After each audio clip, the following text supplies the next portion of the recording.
Hello friends, जय हिंद। आज हम लोग आने वाले रीट एग्ज़ाम के लिए, जिसका एग्ज़ाम 27 फरवरी 2025 को होना है, उसके लिए जो हमारी सीडीपी की सीरीज़ चल रही थी 2000 प्रश्नों की, उसका पार्ट 1 कंप्लीट हो गया था।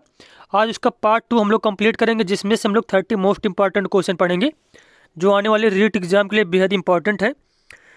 और अगर आपको वीडियो अच्छा लगे तो चैनल को सब्सक्राइब करें, वीडियो को लाइक करें, कमेंट करें। चलिए देखते हैं यहाँ पे आप।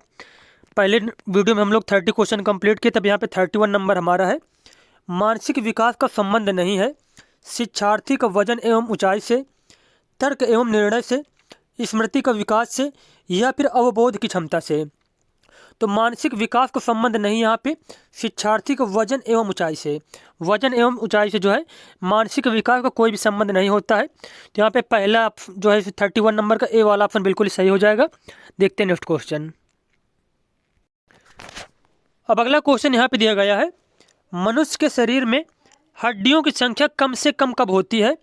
शैशवावस्था में, बाल्यावस्था में, किशोरावस्था के बाद, या फिर प्रौढ़ावस्था में? तो इसका आंसर हो जाएगा प्रौढ़ावस्था में। प्रौढ़ावस्था में। अगला क्वेश्चन यहाँ पे दिया गया है, किशोरावस्था की प्रमुख समस्या क्या है? वजन बढ़ाने की, शिक्षा की, समायोजन की, या फिर अच्छे परीक्षा परिणाम देने की? तो इसका आंसर हो जाएगा किशोरावस्था की प्रमुख समस्या होती समायोजन की। समायोजन की।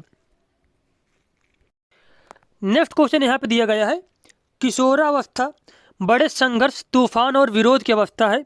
यह कथन किसका है? तो यह कथन है स्टैनली हॉल का। और स्टैनली हॉल किस देश के मनोवैज्ञानिक थे? तो ये थे अमेरिका के। कहाँ के थे? अमेरिका के मनोवैज्ञानिक थे। अगला प्रश्न यहाँ पे दिया गया है, जीन पियाजे के अनुसार संज्ञानात्मक विकास की अवस्थाएं हैं। तो 4 अवस्थाएं बताई थी जीन पियाजे ने संज्ञानात्मक विकास की। तो यहाँ पे ए वाला ऑप्शन बिल्कुल ही सही हो जाएगा। देखते हैं नेक्स्ट क्वेश्चन। अब यहाँ पे अगला क्वेश्चन दिया गया है, एरिक्सन के अनुसार कौन सी अवस्था में बालक अधिक पहल करता है लेकिन बहुत सशक्त भी हो सकता है, जो दोष भावना की ओर ले जाता है? तो ये क्वालिटी पाई जाती है बच्चों में कब से कब तक? 18 माह से 3 वर्ष तक, 3 से 6 वर्ष तक, पहल बनाम दोष अवस्था में, या फिर 6 से 12 वर्ष तक, या फिर किशोरावस्था में? तो इसका आंसर हो जाएगा 3 से 6 वर्ष तक, जो अवस्था होती है पहल बनाम दोष अवस्था। अगला क्वेश्चन यहाँ पे दिया गया है, मानसिक विकास को प्रभावित करने वाला कारक नहीं है परिवार का वातावरण, धार्मिक वातावरण, परिवार की सामाजिक स्थिति, परिवार की आर्थिक स्थिति। तो मानसिक विकास को प्रभावित करने वाला कारक नहीं है, तो यहाँ पे हो जाएगा धार्मिक वातावरण। धार्मिक वातावरण। उसके बाद क्वेश्चन यहाँ पे दिया गया है, नैतिक तर्क का अवस्था सिद्धांत किसने स्पष्ट किया था? तो नैतिक तर्क का अवस्था सिद्धांत दिया गया तो कोहलबर्ग के द्वारा। किसके द्वारा? कोहलबर्ग के द्वारा। अब अगला क्वेश्चन यहाँ पे दिया गया है, वंशानुक्रम से संबंधित प्रयोग चूहों पर किसने किया था? वंशानुक्रम से संबंधित प्रयोग चूहों पर किया था मैकडुगल ने। किसने किया था? सॉरी, मेंडल ने। किसने किया था? मेंडल ने किया था। अगला प्रश्न यहाँ पे दिया गया है, कौन सा ऊर्जावान मित्रोत बालक का लक्षण नहीं है? खुश मिजाज होना, सामाजिक होना, आसानी से चिढ़ने वाला, या फिर ऊर्जा का उच्च स्तर वाला? तो यहाँ पे पूछा गया मित्रोत बालक का लक्षण नहीं, तो मित्रोत बालक जो होता है वो आसानी से चिढ़ने वाला बालक नहीं होगा। तो यहाँ पे सी वाला ऑप्शन यहाँ पे निगेटिव दिया गया है। अगला क्वेश्चन यहाँ पे है, किशोरावस्था प्रारंभ होती है 10 वर्ष की आयु से, 16 वर्ष की आयु से, 12 वर्ष की आयु से, या फिर 18 वर्ष की आयु से? तो किशोरावस्था प्रारंभ होती है 12 वर्ष की आयु से और 18 वर्ष तक रहती है। 18 वर्ष तक रहती है। तो यहाँ पे सी वाला ऑप्शन बिल्कुल ही सही हो जाएगा। अगला क्वेश्चन यहाँ पे है, पूर्णतः प्रकारशील व्यक्ति का संप्रत्यय किसने दिया था? पूर्णतः प्रकारशील व्यक्ति का संप्रत्यय किसने दिया? Carl Rogers, Freud, Francis Galton, Ivan Pavlov. तो इसका आंसर हो जाएगा कार्ल रोजर्स ने। कार्ल रोजर्स ने। अगला प्रश्न हमारा है यहाँ पे, निम्न में से किसने बच्चों में वस्तु स्थायित्व के विकास को समझने में सहायता की है? पियाजे ने, फेस्टिंगर ने, एरिक्सन ने, या फिर बैलक ने? तो इसका आंसर हो जाएगा पियाजे ने। अब वस्तु स्थायित्व क्या होता है? तो वस्तु स्थायित्व से तात्पर्य होता है कि चीज़ें तब भी मौजूद होती हैं जब वो हमारे सामने नहीं होती हैं। और ये वस्तु स्थायित्व वाली क्वालिटी जो होती है, तो पियाजे के अनुसार जो पहली अवस्था थी संवेदी गामक अवस्था, संवेदी गामक अवस्था की जो है ये विशेषता होती है कि बच्चा के सामने जैसे कि कोई चीज़ है, कोई चीज़ छिपा दो तब भी बच्चे को मालूम होता है कि यह चीज़ मतलब यहीं पे अगल बगल है। जैसे कि क्या है, बच्चा जो है, छोटा बच्चा होता है, किसी बेड में खेल रहा हो, उसका खिलौना नीचे गिर जाए, बच्चे को दिखाई नहीं देता खिलौना, लेकिन बच्चे को तब भी मालूम होता है कि खिलौना यहीं पे हमारे आसपास मौजूद है। तो यही क्वालिटी कहलाती है वस्तु स्थायित्व। तो इसके बारे में बताया था जीन पियाजे ने, और यह विशेषता होती है संवेदी गामक अवस्था की। तो जीन पियाजे की पहली अवस्था थी, उसकी यह विशेषता थी। अगला क्वेश्चन यहाँ पे दिया गया है, सूर्य बच्चे के साथ साथ चलता है, उसके मुड़ने का अनुकरण करता है और बच्चे की बात सुनता है। यह कथन बालक के किस लक्षण की ओर इंगित करता है? परा अहम केंद्रिता, केंद्रिता, सजीव चिंतन या फिर वस्तु स्थायित्व। तो इसका आंसर हो जाएगा सजीव चिंतन की ओर। सजीव चिंतन में यह होता है, जैसे कि एक क्वालिटी होती है जीववाद। जीववाद में क्या होता है, बच्चे सभी चीज़ों को, जो निर्जीव चीज़ें होती हैं उनको सजीव समझने लगता है। तो ये सजीव चिंतन हो जाएगा। इसका आंसर यहाँ पे क्या हो जाएगा? सजीव चिंतन। अगला क्वेश्चन यहाँ पे दिया गया है, किसने यह दावा किया कि सभी भाषाओं में होने वाले कुछ सार्वभौमिक गुण जन्मजात होते हैं?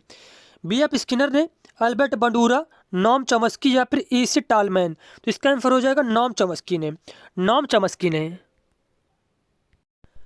अब यहाँ पे अगला क्वेश्चन है, फ्रायड के अनुसार निम्न में से कौन सी विकास अवस्था में बच्चे का ध्यान जननांगों की तरफ जाता है? मुखी अवस्था में, गुदी अवस्था में, लैंगिक में या फिर प्रसूप्ति में? तो इसका आंसर हो जाएगा लैंगिक अवस्था में, लैंगिक अवस्था में।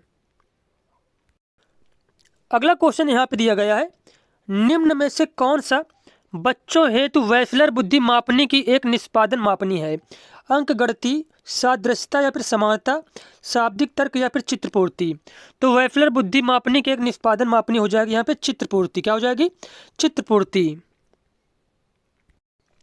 अगला क्वेश्चन यहाँ पे जैसे दिया गया है, बाल मनोविज्ञान का कौन सा सिद्धांत प्रारंभ के 4-5 वर्षों के अनुभवों पर आधारित होता है? मनोविश्लेषणात्मक, व्यवहारात्मक, क्रांतिक अवस्था समूह या फिर संज्ञानात्मक? तो इसका आंसर हो जाएगा बाल मनोविज्ञान का मनोविश्लेषणात्मक सिद्धांत प्रारंभ के 4-5 वर्षों के अनुभवों पर आधारित होता है। और यह किसने दिया था? सिगमंड फ्रायड ने, सिगमंड फ्रायड ने, सिगमंड फ्रायड ने। अगला क्वेश्चन यहाँ पे दिया गया है, ए बायोग्राफिकल स्केच ऑफ इन्फेंट किसने लिखी है? ए बायोग्राफिकल स्केच ऑफ इन्फेंट किसने लिखी है? तो इसका आंसर हो जाएगा डार्विन ने। किसने? डार्विन ने। नेक्स्ट क्वेश्चन यहाँ पे दिया गया है, मानकीकृत परीक्षण का क्या अर्थ है? मानकीकृत परीक्षण का क्या अर्थ है? विश्वसनीयता, वैधता, मानक या फिर उपरोक्त सभी? तो इसका आंसर हो जाएगा उपरोक्त सभी। क्या हो जाएगा? उपरोक्त सभी।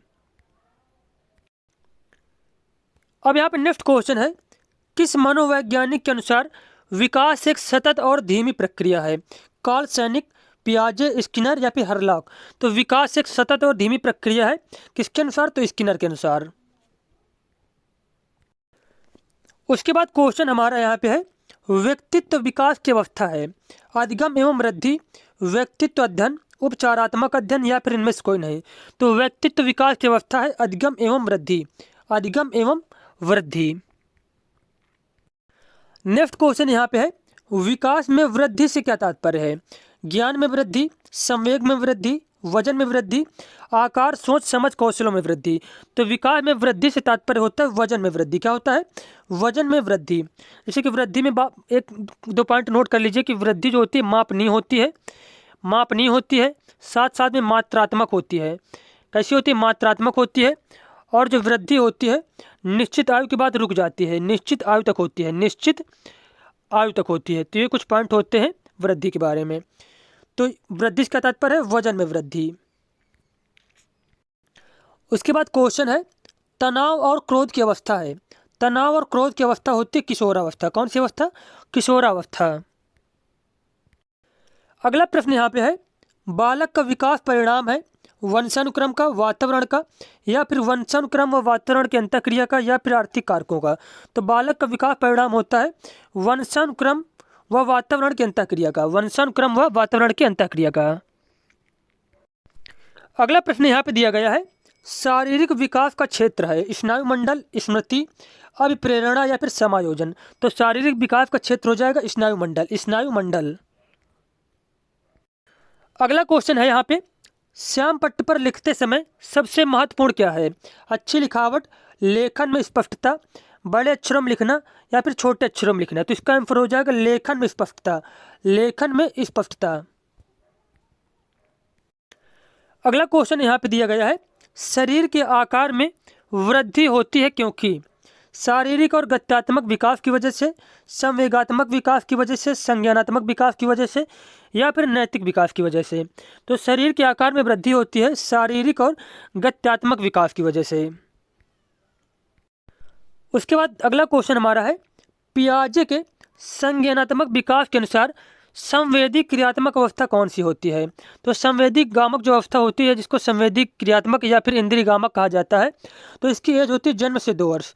जन्म से 2 वर्ष। उसके बाद 2 से 7 वर्ष होती है पूर्व संक्रियात्मक अवस्था की एज।